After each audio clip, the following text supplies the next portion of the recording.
I wanted to get your reaction to President Trump's Supreme Court pick. Well, I think it's a superb pick.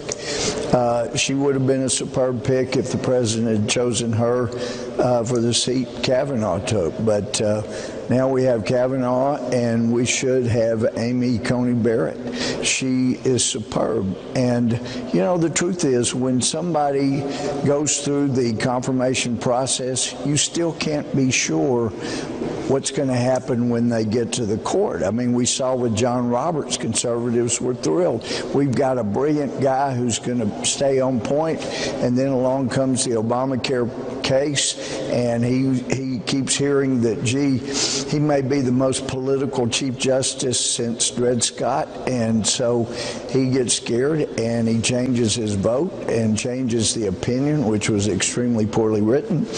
And ever since then, you've never known which way he went. He probably needs hand lotion for his chapped hands from sticking his finger in the air so many times, but see which way the wind's blowing. So even though he's brilliant and he is started out conservative, you never know what's going to happen at the Supreme Court.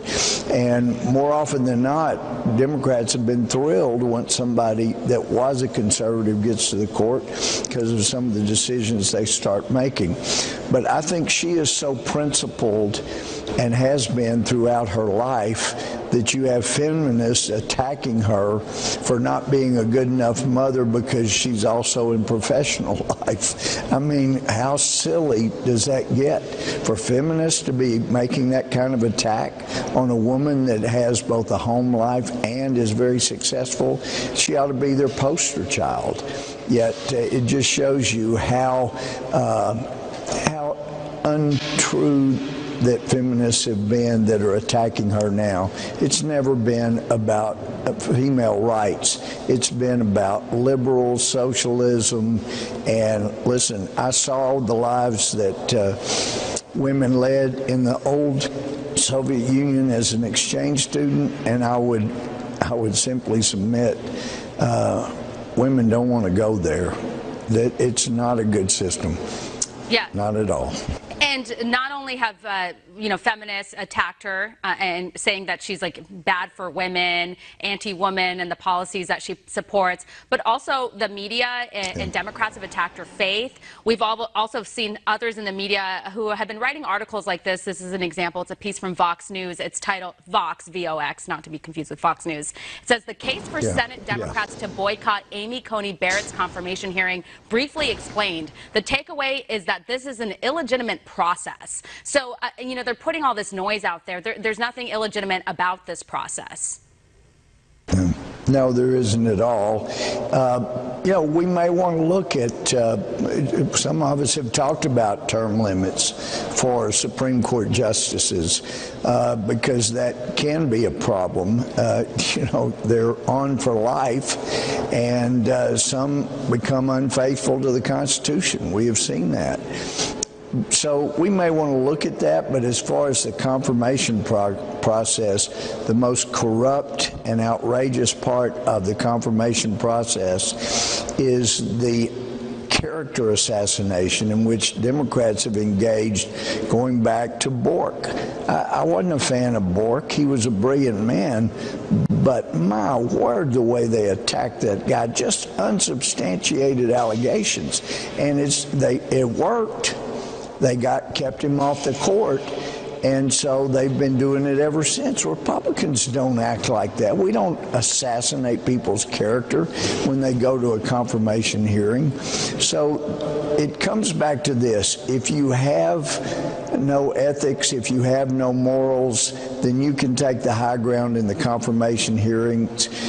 You could even be involved in a negligent homicide case, whether or not it's ever was actually charged, and yet still just destroy people's lives and assassinate their character like you're some paragon of virtue. And it is just repulsive. It's hard for me to watch when good people are attacked like that. It is so outrageous. Yeah, and one of the leaders of the attacks there would be House Speaker Nancy Pelosi, and she's just, making speculation about Barrett, and she says here that Trump is in a hurry to confirm Barrett so that she can invalidate Obamacare. Okay, well, that's great, because I can't think of one person who's actually benefited from Obamacare unless you love paying more in premiums and for your deductibles.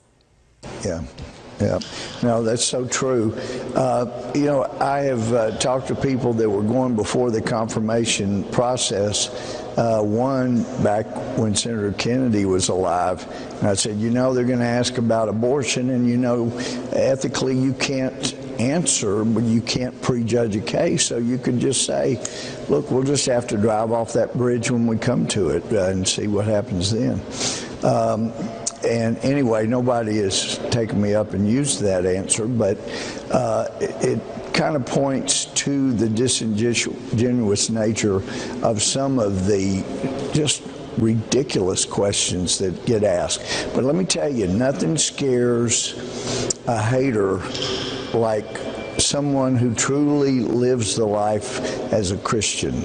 And it certainly appears that Justice Coney Barrett has. And so that's why you see people, who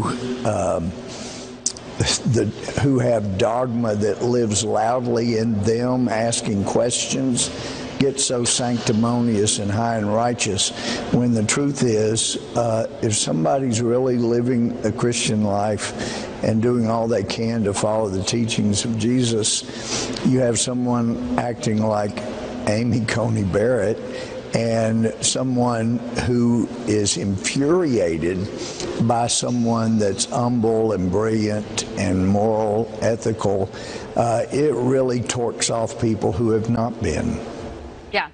Congressman, I'm so disappointed because we're totally out of time and we didn't get to one of the topics I really wanted to talk about, which was you reintroducing a resolution to effectively cancel the Democratic Party over ties to slavery. But I will have you on. Hopefully next week you can join me and we can talk all about it, see where that's going. We're taking it up this evening. Okay. Great. Love to hear about it. Thank you.